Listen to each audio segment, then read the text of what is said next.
Hi, folks. We're going to take a look at number 30, B and D from page 159.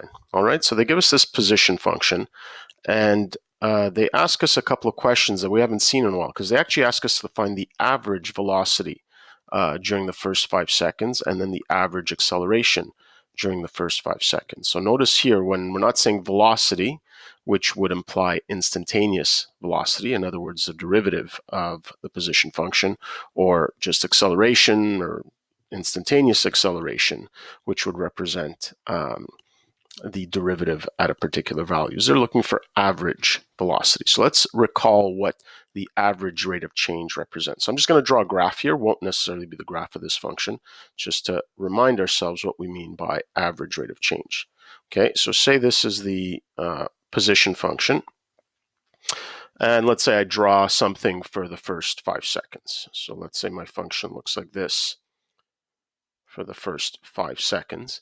All right, now if I want to find the instantaneous rate of change at any one value, well, of course, we're talking about the slope of the tangent. But if I'm talking about the average rate of change, so in this case here, the rate of change of position would be velocity, we're talking about an average rate of change over time. In other words, we're talking about the slope of the secant line.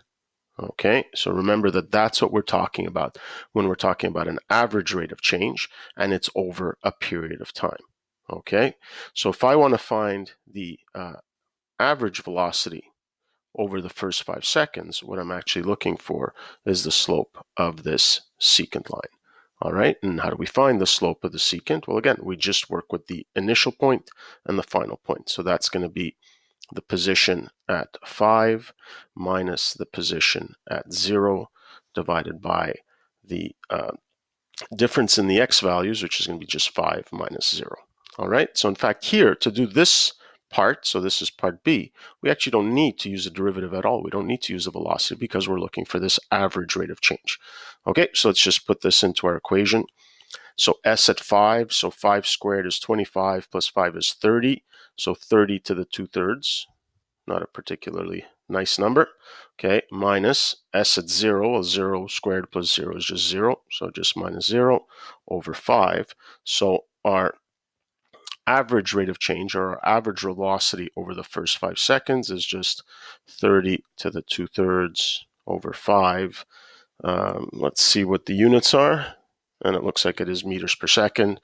Okay, but I guess if we want something a little more user-friendly, let's get our calculator here and actually calculate what that looks like. Okay, so 30 to the exponent of 2/3, okay, divided by 5 is equal to 1.93.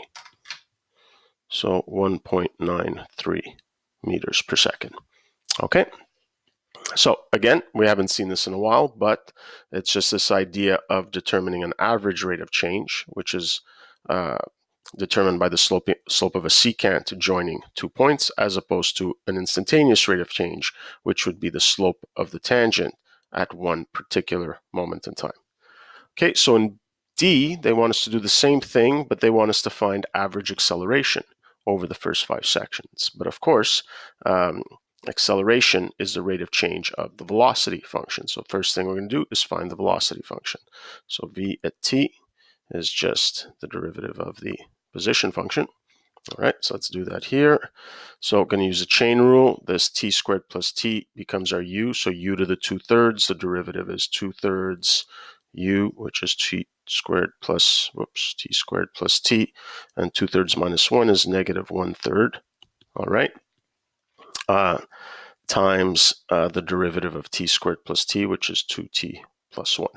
Okay, so since I want to input stuff in here, let's rewrite this. So what do we have? We have 2/3, and in the numerator, we're going to have 2t plus 1, and in the denominator, we're going to have the cube root of t squared plus t. Okay, so this is our velocity function now, and we're going to do the same thing. If I want to find average acceleration, okay, so not instantaneous acceleration, I just want the average rate of change over the first 5 seconds. So now let's pretend this is the velocity function. It's the same thing. I want to find the slope of the secant from 0 to 5.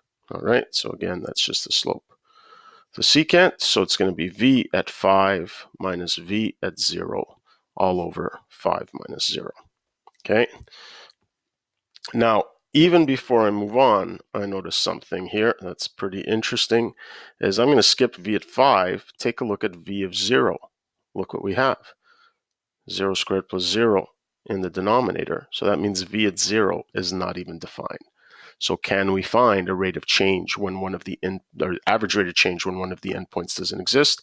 No. So likely there's something going on here, either a hole or there's a vertical asymptote. So in fact, this does not exist, okay, since v at 0 is not defined. So that ended up being even easier than we thought in terms of arithmetic. We didn't actually have to calculate anything. Okay, so just to recap here.